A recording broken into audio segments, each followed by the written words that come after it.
This episode is very special as I welcome Zvika Baida, the former CEO of Shufersal Online.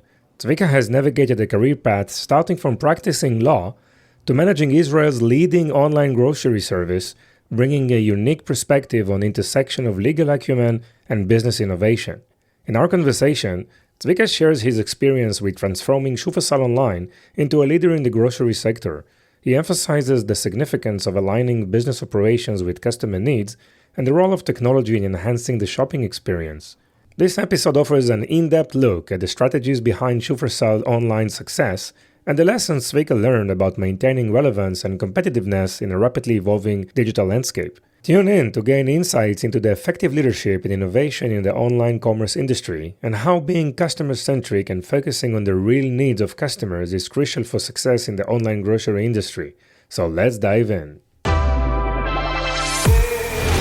Welcome to the Ecom Pulse, your heartbeat to the world of e-commerce. I'm your host, Eitan Kotter. Join us as we meet with industry leaders, marketing experts, and the innovative minds behind the tech that is shaping the e-commerce future. So plug in, gear up, and get ready for a pulse-pounding journey into the heart of e-commerce.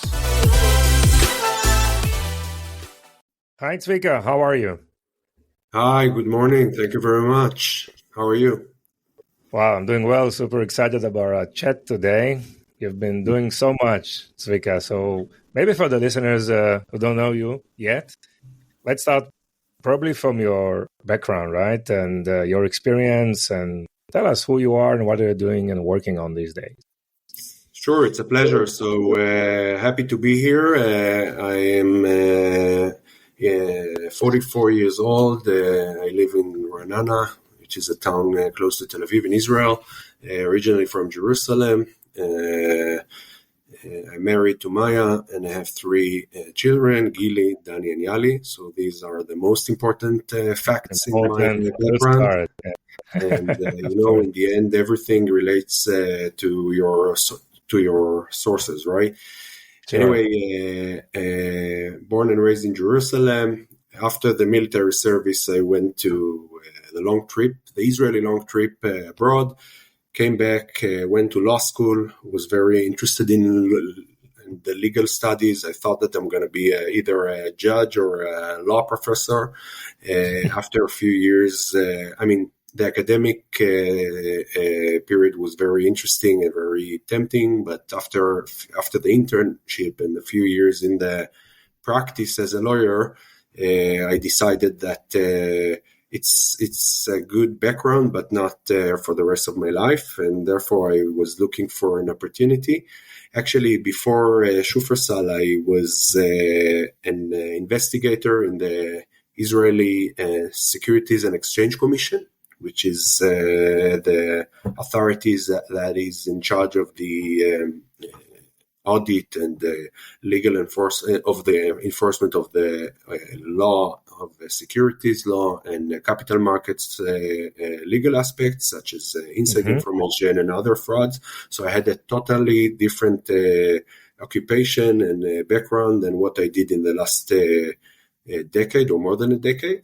After 3 years as an investigator, I decided that it's interesting, but again, I like to be in the doing side, less in the observing side or in the auditing side.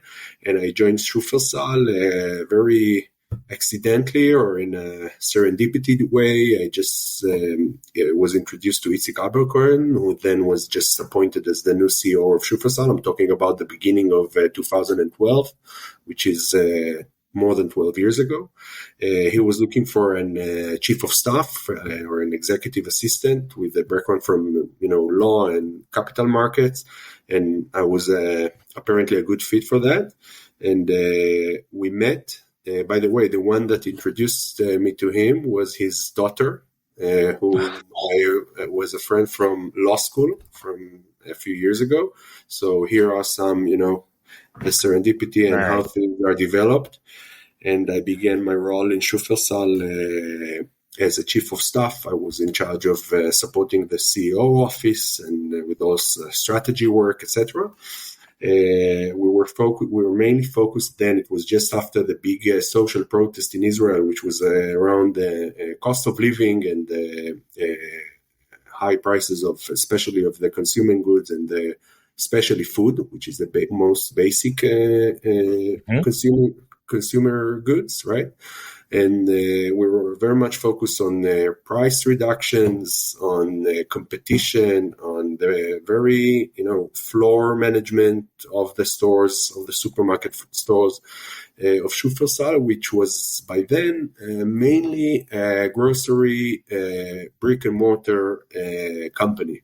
It means it was mainly supermarkets in various formats, various sizes of stores, and discount format, urban format, express format, and online almost didn't exist by then.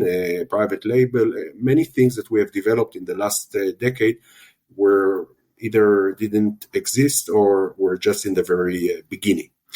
So that was our focus during those days, and in the end of 2015, beginning of 2016, we have started to deploy a new strategy, which was, I would say, was mainly around customer centricity, private label, online development, and supply chain, or let's say a controlled supply chain, which was mainly which were the main 4 pillars of the program.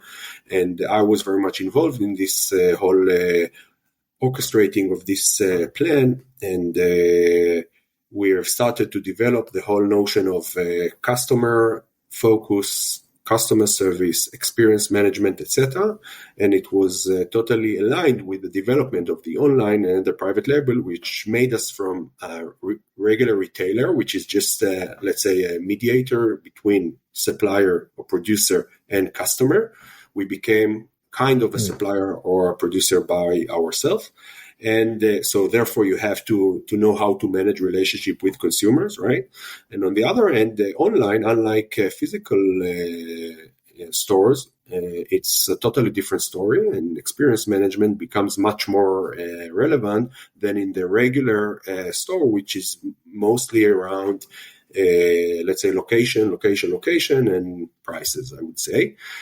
So I took the responsibility on the whole notion of customer management, and I became the first chief customer officer of Shufersal and a member of the executive board of the company. It was in 2016, and I was leading this field in the company until 2021, including the COVID pandemic times, which was very intense, and I will be happy to elaborate about it later. And in the mid-2021, I was appointed to be the first CEO of Shufersal Online, which was a spin-off of the e-commerce activity of Shufersal, which was very dominant in the company, into a new unit, a separated unit, as a separated P&L, which is very complicated to manage a separated P&L from the basic business of the company. And that's what I did from 2021 until the end of 2023, which is pretty recently, which I decided to resign to finish my role in Shufersal after 12 years, which were very intense, very, very, very exciting and fulfilling. So it's not in a nutshell. Yes. So you are a lawyer turned investigator turned the CEO of the largest online grocery platform in Israel, right? So let me digest this for a second. So how your lawyer experience and probably your investigation experience help you in the role?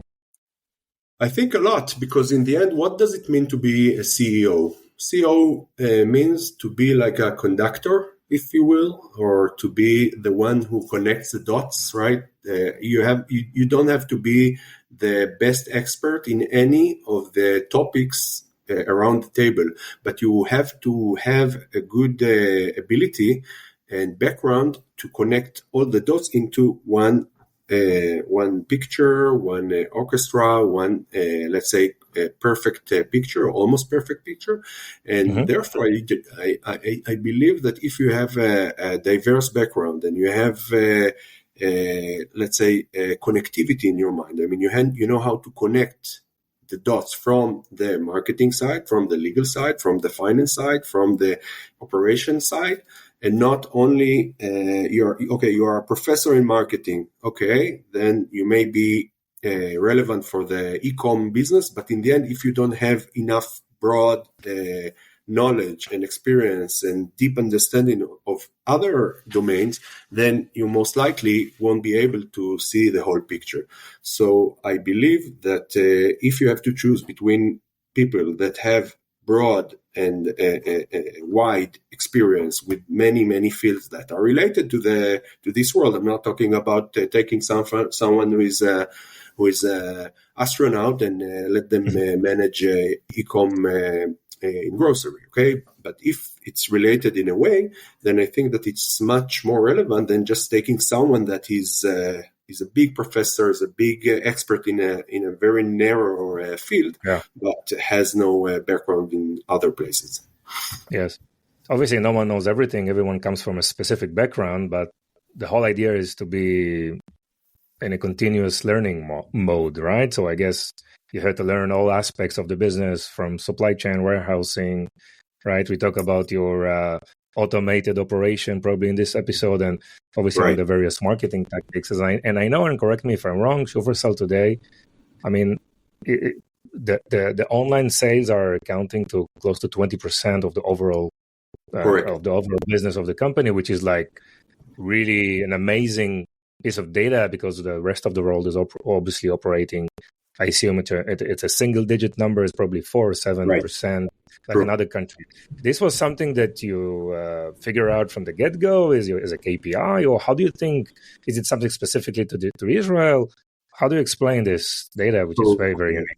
Yeah, so it has a lot of reasons. First of all, it's a vision of Itzik Abel-Cohen that I just mentioned before. He decided to go to the online in the grocery world, which wasn't popular, if to say the least, at all in the beginning. Yes. Most of the people, I'm talking about 2014, maybe 13, which was still times where people used to say, I'm not sure I want to enter my credit card number into the computer. Who knows who will use it, right? You remember these times? That's the era, yeah. So in that era, and not only doing online or e-com in general merchandise, but in grocery, where most of the people say that, first of all, it won't work, and for sure it won't make money. So going there was a real, he was a visionary in this aspect, and he decided that the future is there, if you will. He kind of saw the future, and he decided to invest a lot in terms of technology, in terms of logistics, in terms of, and mainly in terms of strategy. Because if you do focus on something, then you can't focus on other things or on many other things, right? So if you decide that your main focus is online, then part of it is deciding not to go to just, for example, to develop new stores, okay? Because you cannot invest everywhere all the time. And so first of all, it's a vision and a strategy that the credit is definitely for him. Second, I mean, it's also, sorry? No, go ahead. The second point is that it's also relate to the fact that Israel is a pretty small country. So although in the physical stores we do have a lot of competitors, I say but I mean, I'm not there anymore. But I still feel some emotional connection to the company. Obviously, after 12 years, it happens. Anyway, Shufersal is its market share in the physical stores is approximately 20% in Israel, and in the online market, it's up to 70%, 70. Yes. Which is insane, right? I mean, there aren't many markets that you can reach such a huge market share. So it's the chicken and the egg. Okay, I don't know if we invested so much, and that's why we reached this market share, or we were the first, and then it less other players wanted to be there because we were so let's say strong in this area. But it's also a matter of the size of the market. I mean, in the end, the market here is not as big as the UK or Germany, or obviously not as US. So it's also part of things. So mainly strategy, investment, management focus, but also it relates to the size of the market. Yes. And I guess you mentioned that being first was very, very important, right? And in order to capture the opportunity, and obviously investing in more and more technologies and customer service processes. And you mentioned a customer-centric organization, right? And right. What do you mean by that? I mean, it's something that you've envisioned, obviously, from the get-go. What it really means? So even though it may be, it may sound unbelievable that there are many B2C companies that they have millions of customers. Their main business is serving customers.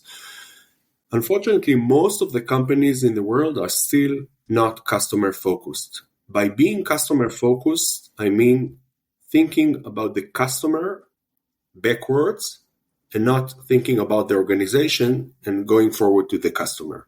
It means that you have to see the customer, see what they need, what they feel, what they think, and going backwards and design the whole process, the whole technology, the whole journey of the customer from A to Z according to these needs that you have recognized before. Now, it sounds maybe cliche or like pontificating or talking very highly on strategy talks, but no, it's really matter. And I'll give you an example.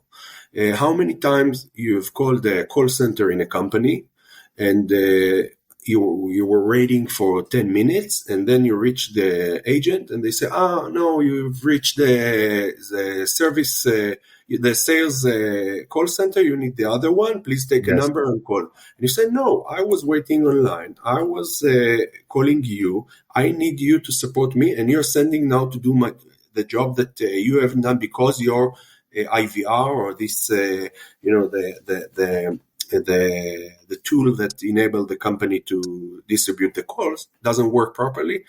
This is just a simple example for a company that the experience reflects the structure of the company instead of the structure to reflect the experience. So if you define the experience as any touch point with the customer has to be superb, then if the company calls an agent, whether it's a sales agent, service agent, or technical support or whatever, then they should be able, giving them first-hand service, and if not, at least transfer the call so the right guy will give them. And it's just a very simple example. There are many other examples. And in the end, you see that although it's a B2C company, it's a company that is supposed to be an expert in service, most of the companies are not necessarily there. They are mainly focused on marketing, on commercial, buying, selling, on operations. A lot of companies are kind of military. They're a big organization. There are the commanders, there are the soldiers, what you have to do, etc. But no one is really caring about the customer. And I think that the flagship of customer centricity is, of course, Amazon, which puts the customer in its very main slogan, to be the most customer-centric company on earth. This is their slogan, this is their motto. And once you put this slogan, you cannot, and there are many stories about Jeff Bezos, about how he left a chair in the executive boardroom for the customer, right? An empty chair, etc. And many other, let's say, gimmicks or not gimmicks, real actions that are supposed to put the customer in the center of the stage. and not just as a saying, but as a real way of living. And that's in a nutshell what we have tried to do in Shufersal. And I really believe and actually proud that in the Israeli market, I feel that we were very pioneering in this aspect, and we led a real customer service that is different than others in Israel. It doesn't mean that everything was perfect or still perfect. I mean, there are always a lot to do and where to improve, especially in the customer service. But as a notion and as an organization, we were able to do it pretty good. So if I hear you correctly, what you mean is that the customer-centric organization is primarily related to the customer support experience, right? Like the post-sale experience. Is it like a major cornerstone of everything, right? Customers are calling. It can be also, before they're buying also, but any way they interact with the organization, right? The level of service that they get, this is the foundation of everything. So I think that there's a major difference between customer service, which is what you just mentioned, the post-service, or when I meet the company, when I have a problem, then how I reach them, whether with the phone, with a text message, etc., with a chatbot or whatever other tool that you have, and the experience as a whole, which is the whole journey from A to Z. All the interactions with the consumer from the very beginning, even when you publish an ad or you give an interview as an executive in the newspaper, it's also a touch point, right? Because you create some expectations, you create some opinions, you create some feelings on the other side's end. So yes, service, of course. By the way, we took the customer service touch point and we tried to take it to a different level, and to say that even if during the journey you experience bad things or you had some problems, you have some bad experiences, when you reach us, we'll use this as an opportunity and not as a cost, not as a threat. Now, it's not easy because it costs a lot of money. And by the way, I didn't invent this perception. I guess that many of your listeners heard about Zappos, Tony Hsieh, and the whole story of how to take the call center and to make it, instead of a pain point, to a kind of a happiness or to a bliss, point of touch point with the customer. So yes, it's a very significant part, but it is definitely not the whole experience. The whole experience is, as I said, very long journey, which begins maybe even in your past interaction with the company, right? Because if you have an interaction and you weren't happy, then you have some, bad blood with the company, with the brand, which stays for long. We can talk a lot about it. Sure. And you mentioned experience. I think it's a foundational word, right? So companies are creating marketing campaigns around experiences, around feelings, about customer loyalty and how people are connected to the brand. And on the other side, the consumers, they're interested in like more of the foundational things, discounts, features, benefit. What do you think in terms of the Israeli buyer? What works for you in terms of the various marketing aspect? You take the marketing activities from just feelings and emotions to the real nitty-gritty stuff of the product, the features, the discounts. What's really working on this spectrum? So both of us are Israelis, and I would say a word in Hebrew, and then I'll translate it to English. And the word is tachlis. And you know what tachlis means, right? Tachlis means real thing, or cut the bullshit, right? I think that if you have to summarize the Israeli consumer, that's the main point that I've discovered, that, they're tired of marketing BS. They are tired of promises that are totally disconnected from the reality. They don't buy your promises that, you will buy this whatever consumer goods and your life will become. They want just the real thing. And if I ordered the order, then provide or supply it on time and in the right shape, in the right temperature. And if I have a problem, then take responsibility and compensate me for that. And please do not fool me with your nonsense. I try to be as much polite as I can, but you understand. No, yes, I mean that's the local direct approach that is working here, and probably is working very well also for other Israeli companies. And by the way, I don't see a lot of brands that truly, at least behave that they understand this notion, because you still see mainly the banks. By the way, you see many banks, with big ads of how much the service is great and how much the call center is open even in Saturday night and this and that, and you say, is this the best promise for the customer? I mean, I'm just talking about myself. I mean, for me as a customer of the bank, the only thing that I want with the very not many interactions that I have with my bank is, first of all, to have a good digital interaction, and then once in a while when I need them, I want to have some good, service and caring, etc.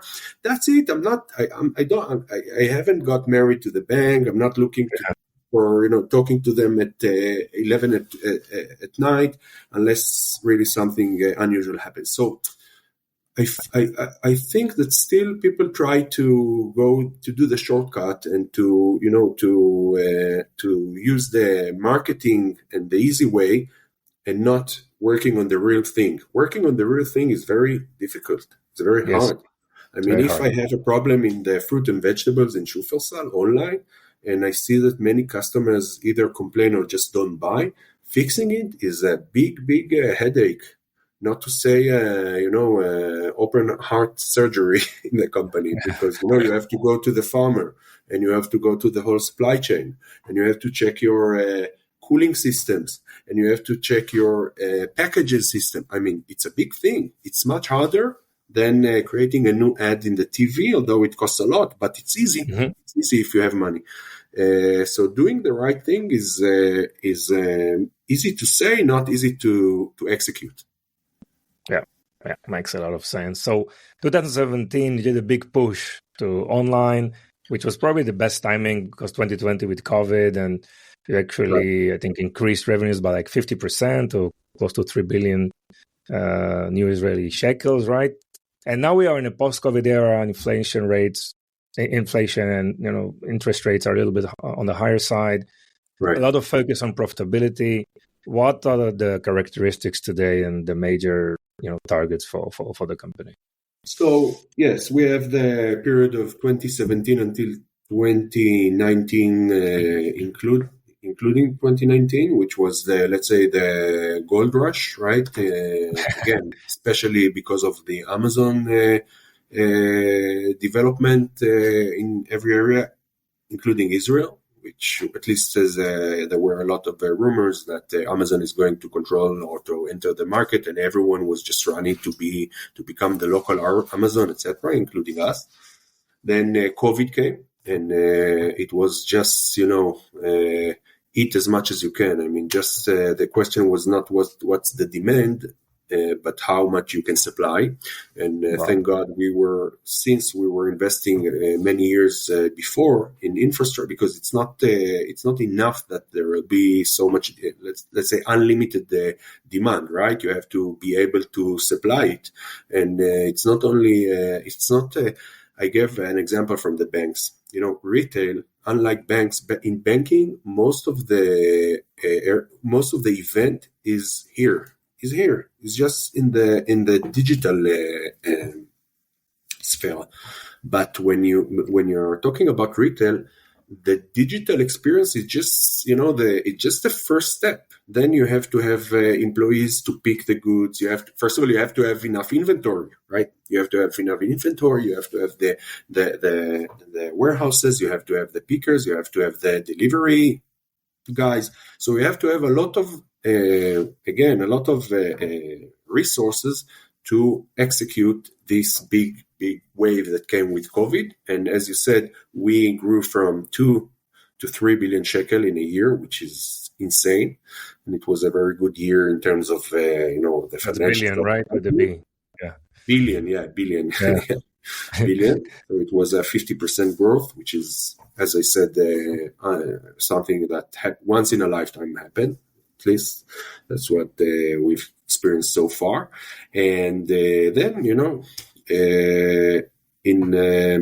in the next year, you cannot see the same results, and thank God that the pandemic have declined.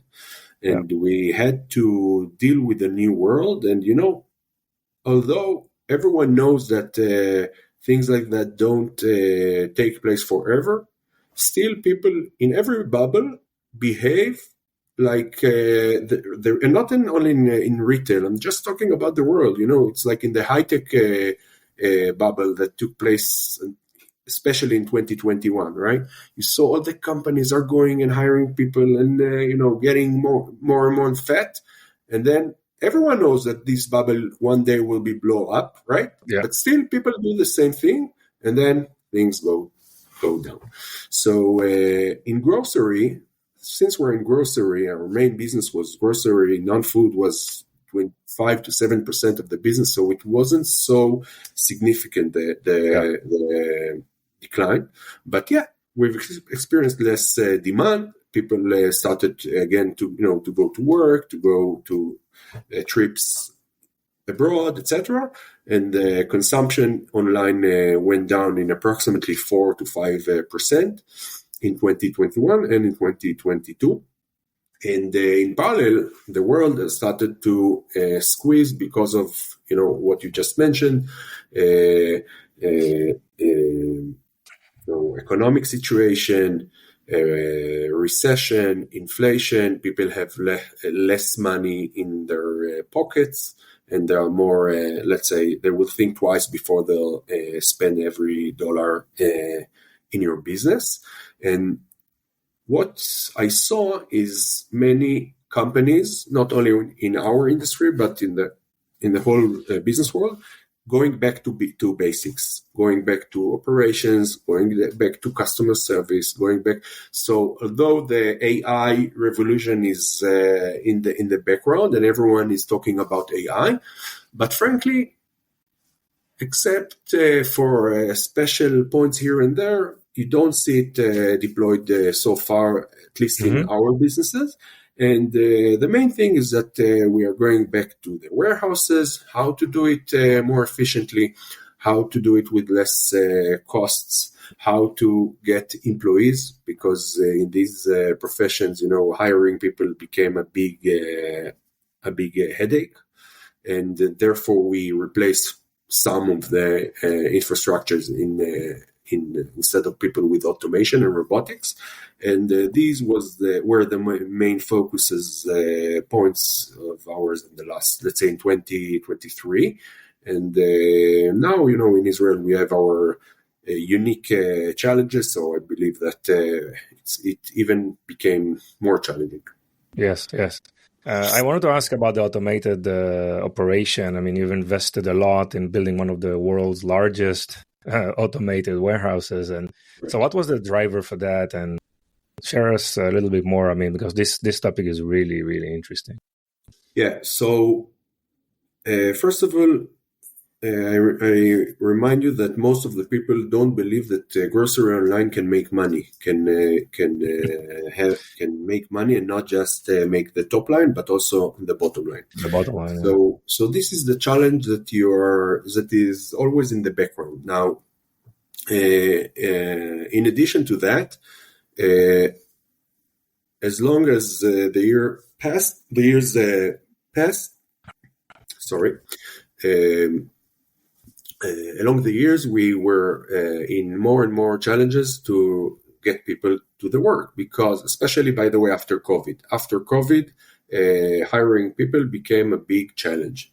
So the main solution for that, and for the increasing the throughput, right, the productivity of every site, instead of a person to go in every store and just replace the customer, because in the end, when you just do it manually, so instead of the customer coming to the supermarket and picking the goods, you have someone that is doing it and for them, and then someone has to pick it, to package it, and then someone has to deliver it and carry it to the customer's home.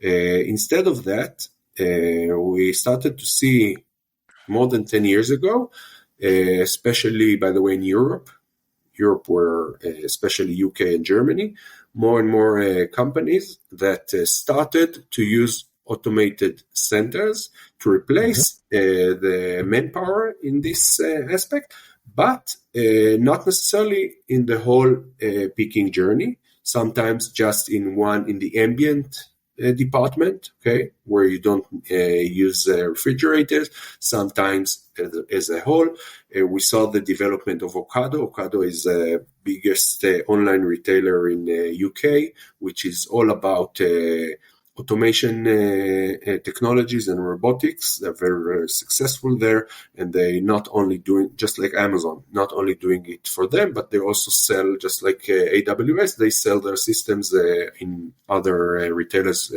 abroad. Other marketplaces, yeah. Right, and we started to understand that if we want to continue to grow, because once you grow, and the CAGR, by the way, of the online in Shufersal since 2013 was 30-40% a year. Okay, wow. So every year you grow in 30-40%. Of course, that every year you grow a bit less because you become bigger, and Obviously, you want to make sure that in the future you will continue to grow. So the way to do it is to start looking for new technologies that will support you in this project. And by the way, this project was launched in 2018, much before COVID and before the whole renaissance of the online. And again, a vision of the same person, Itzik, that I mentioned before. He has a lot of credit. By the way, it's also a lot of responsibility because the investment there is huge.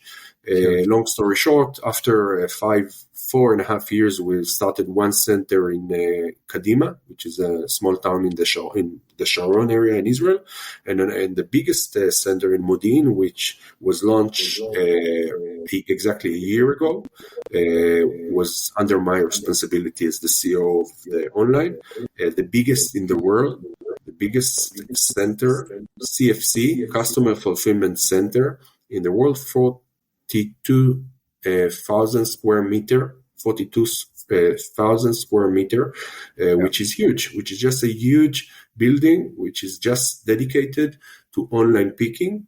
It's a kind of a logistics center, but unlike most of the logistics centers that are B2B, if you will, I mean, you send from the logistics center to the stores, here it's a B2C, which means that you send the basket with the bags to the customer's house. So everything is more sensitive, right? Everything with B2C is more sensitive and more and has to be done properly when you're talking about the end customer.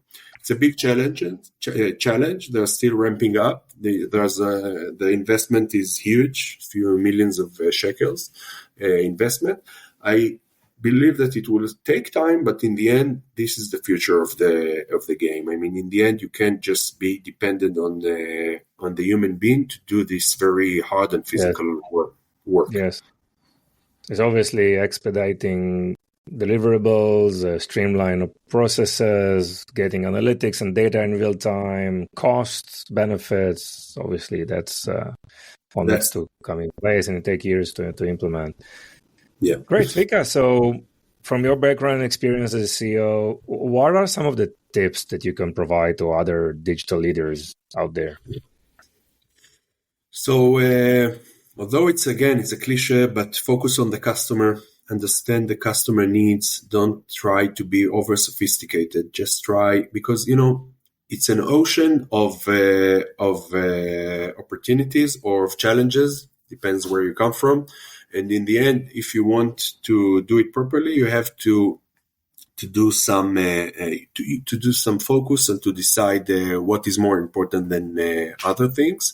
And in the end, if you decide to focus, for example, on the experience management, and you have to see what are the most, let's say, most important things in your business. Okay. For example, in a grocery business, it's the fresh items. Okay, because you can, let's say, there is more influence on the goods from your side on these items than in the ambient, in the regular grocery items. The service or the level of service of the delivery guy, the delivery driver, right? Because in the end, he or she are the only one that meets the customer on your behalf. So you have to understand this touch point not just as a technical procedure, but as someone that you have to focus on. You have to know what to do, and it's not that easy because they're not necessarily under your control. Sometimes there are third parties, employees, etc. So you have to know where to invest and just be there. And and another tip is don't over focus, don't overestimate the digital experience, because in the end, life is a real experience. So at least in my business, in the grocery, in the retail business, most of the experience, I mean, it's nice if your search engine is better, and if your navigation experience is good, and you got a good feeling of the item when you're experiencing the app. But in the end, if the real thing, if the temperature of the goods, if the let's say the treatment of the delivery guy, if the time, if they don't come on time, etc., other main, let's say, most important factors in the experience are ruined, no one will remember your digital positive experience. So, and again, therefore, you have to know what are the most important parts of the journey, and then just laser focus there and try to give an answer also to other things. Of course, we're not. You have to work at the same time also on other areas, but in the end, you have to be very focused on where your main efforts are. Yes, interesting. So you say just prioritize things and focus on the main things that are making difference, right? And try to improve processes and provide more. Another thing, if I may, is just hire people that are good, that are better than you, at least in their areas. Don't be afraid. Have the self-confidence to work with them, and you'll enjoy from that. Yes. Great, Zvika. So we are the last question that I ask all my guests. Okay, so I ask them about a fun fact about themselves that most of their, let's say, professional network are not aware of. Fun fact. Okay, so I try to think what is. First of all, when I was a child, I was acting in a TV program. So I started my entertainment. It's something that I still joke with my friends, because it has nothing to do with my. I mean, I'm not such a joker, such a stand-up star now. But at least when I was a child, I was attempting. These days, except for career, I actually like to create content like you do. I had a podcast by myself, all around, obviously around experience management. I actually had 10 episodes, and then the thing that happens to most of the people happened to me as well, that I wasn't consistent because I had a lot of challenges in my, it was just the beginning of my role as a CEO of the online, and I was too busy, but I will get back to it. I like to create content, also written content, so I write a lot, and this is, let's say, my place of reflection and of just expressing myself. So any kind of content creation, I really believe in it, and that's also the place to congratulate you for what you do, not only managing a company, but also to do this service, by the way, service to the community. So also, yes. Congrats to you. Wow, Zvika, thank you so much. It was really a pleasure. Thank you for all the knowledge and insights.